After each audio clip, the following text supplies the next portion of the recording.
Hello, my dear students. And in the previous class, we have finished the exercises and question answers of Chapter 3 Civics, the need of a parliament. In this class, we shall discuss the fourth chapter of the civics, that is understanding laws. Yes. In this chapter, we shall discuss that how for a civilized society,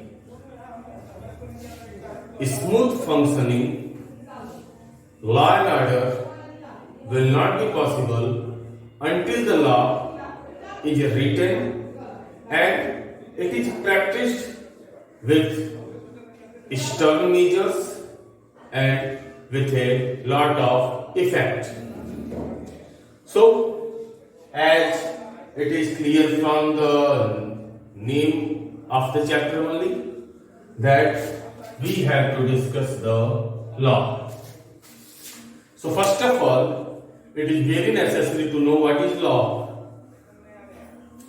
In simple word, we can say that laws are the rules and regulations according to which a country, a society, or a territory is being governed.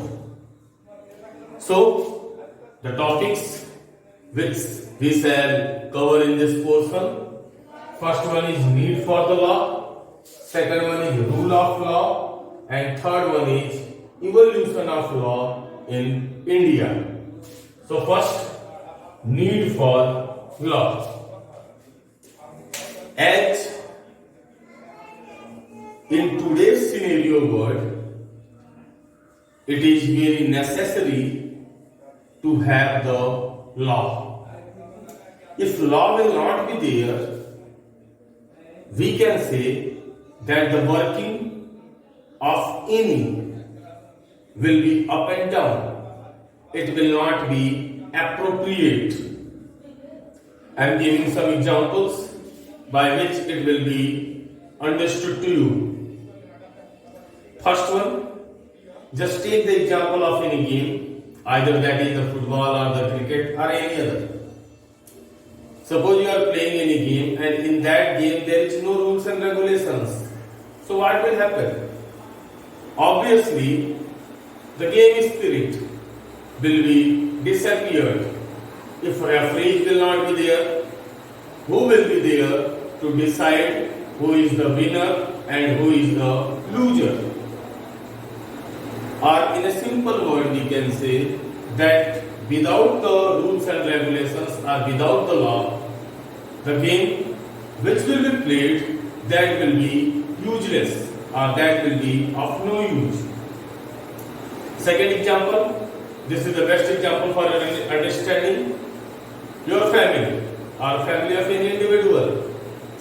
In your family also, you have seen that there are certain rules and regulations which every member has to be followed. And these rules and regulations are made by the elder member, don't say elder, the eldest member of the family. Either that can be your grandparents, either that can be your great grandparents, uncles, or maybe your parents. In your home only you have seen that guidelines of the rules are there, according to which time is being fixed for the playing, time is fixed for the watching televisions, time is fixed for the eating, studying as well as sleeping. Just think that if there is no rules and regulations, what will happen? All the family members which are living within there, they will be started to live with their own wish. And it is obvious that if every individual will start to live by their own wishes, a lot of disorder will be there.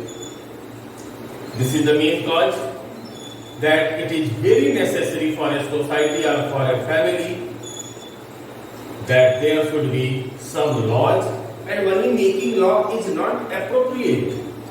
that law should be followed strictly. Suppose in any country there is no rules and regulations, what will happen? Then all the citizens which are living over there, they will start to act according to their wishes. And as they will act according to their wishes, the country or the society will be like a jungle, or it will be like a wild society. So, for the betterment of the humankind, for the betterment of the society, as well as for the well-being of the society, certain principles are placed above. That principles are regarded as the law, and it is the responsibility of the existing government in the country to follow that law strictly, so that law and order should be established within the area. Now, our second topic, rule of law. Rule of law is the basic principle of the law. According to the rule of law, law is supreme. There is no one who is above the law. And when the law will be supreme, obviously there will be the better functioning of the society. And this is the main cause that as our country got independence from the British rule, our leaders drafted the constitution, and in the constitution certain rules and regulations were mentioned which should be followed strictly, and that rules and regulations are given to all the individuals irrespective of their caste, of their creed, of their religion, social structure, economic wealth, etc.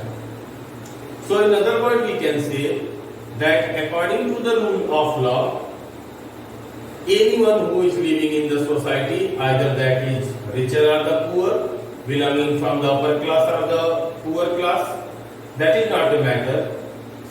Law will be equivalent or the same for everyone.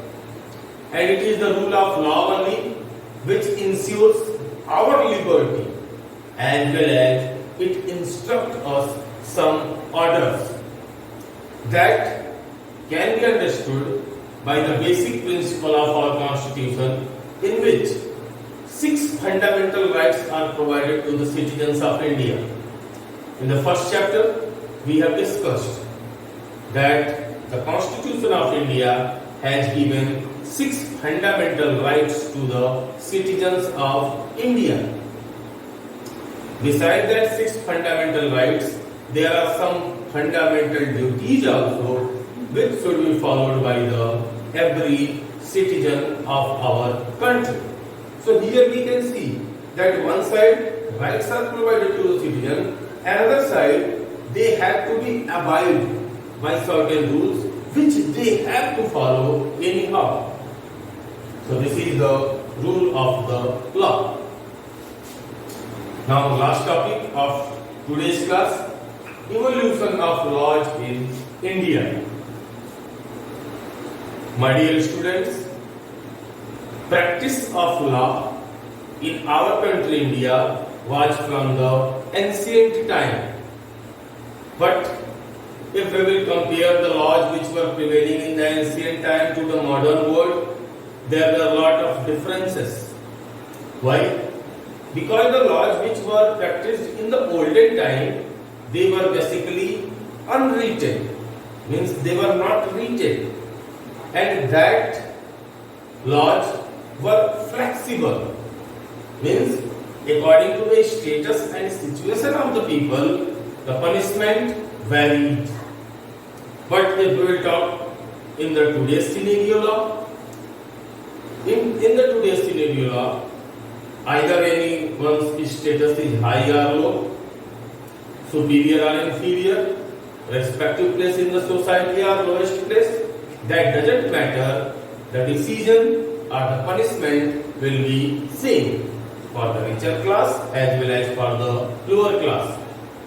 So, as we have to discuss about the evolution of law in our country India, so first we shall start with the ancient time. After that we shall proceed to the Mughal period. Then we shall see the British rule, and after that we shall enter into the post-independence, means after independence. So if we talk about the ancient time, as I have already told you, that at that time the laws which were framed, that were mostly unwritten, means written laws were not there, and at that time practicing of law was totally dependent on the ruler of or the king, which were ruling to the individual territories.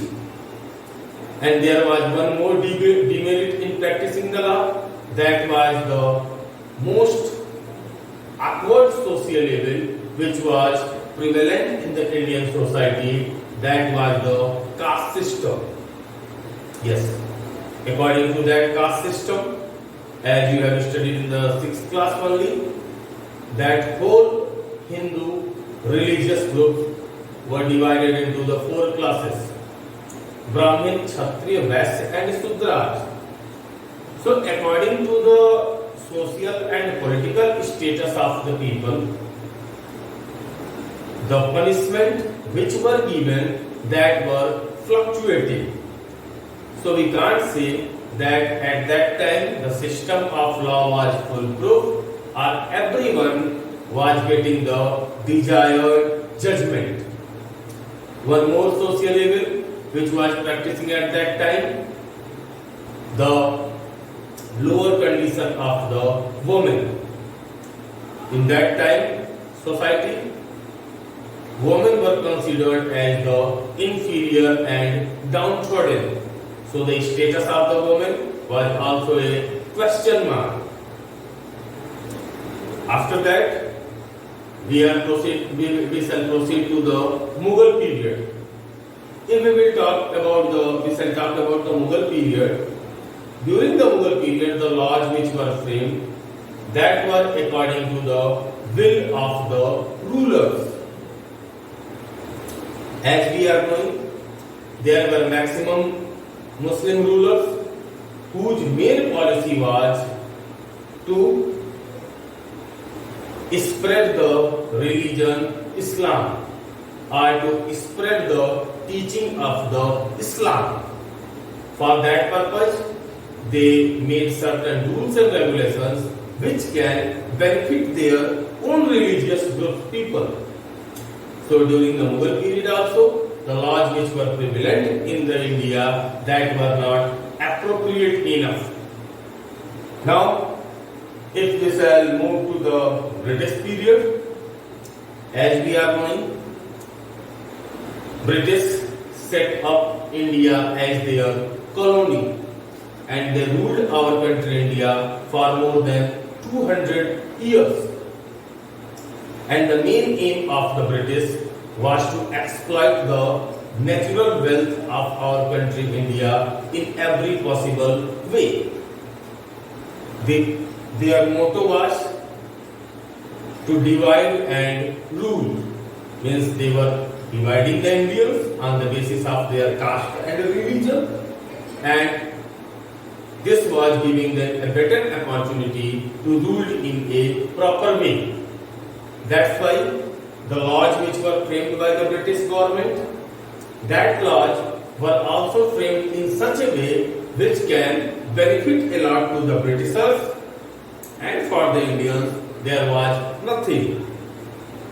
The Rowlatt Act of the 1919, which gave Britishers supreme power by which they can arrest any individual who was indulged in the political affairs without any trial. Sedition Act, which was imposed in 1870. Besides that, some repressive policies like the doctrine of lapse policy, which was introduced by the Lord Dalhousie, according to which if any Indian ruler was dying without any natural successor, his territory will be under the control of the British ruler. Besides that, many more repressive laws such as tax on the salt, etc. were imposed by the Britishers, which were only for their well-being, not for the Indians. Later on, by the spread of the education, by the initiatives taken by the leaders of our country, people of India also started to adopt law profession as their career. Now maximum Indians got higher certificates or higher degrees or master degrees into the law profession, and they became as the lawyer, barrister. There were few who became the judges also. After being the lawyer, barrister or the judges, Indians saw the plights or the sorrows which were faced by the Indian people, and after that they gave some revolutionary decisions in the favor of the Indians. And by this only they can come to know that how much repressive laws were framed by the British. Now, if we will talk about the post-independence or the after the independence, then it is well known to all of us that after the independence of our country India, the first important step which was taken by the leaders of our country, that was the drafting of the constitution of our country India. About the draft of the constitution, we had discussed a lot in the chapter 1 of the civics. In that we have seen that how there were various members in the drafting committee as well as the Constituent Assembly who worked hard and gave us such a best constitution in which people of all religious groups, caste group, economic status, political status enjoy the equal rights. And in the third chapter of civics only, we have come to know that how any proposal which is taken in the parliament by the executives become a law. In the previous chapter I have told you all that to make any bill into the law, at least it should be passed by the majority from the both houses of the parliament, Rajya Sabha and the Lok Sabha. And as the bill is being passed from the both houses of the parliament with the majority of the votes, it is sent to the president. Then President of India makes signature on it, and after that it becomes the law. So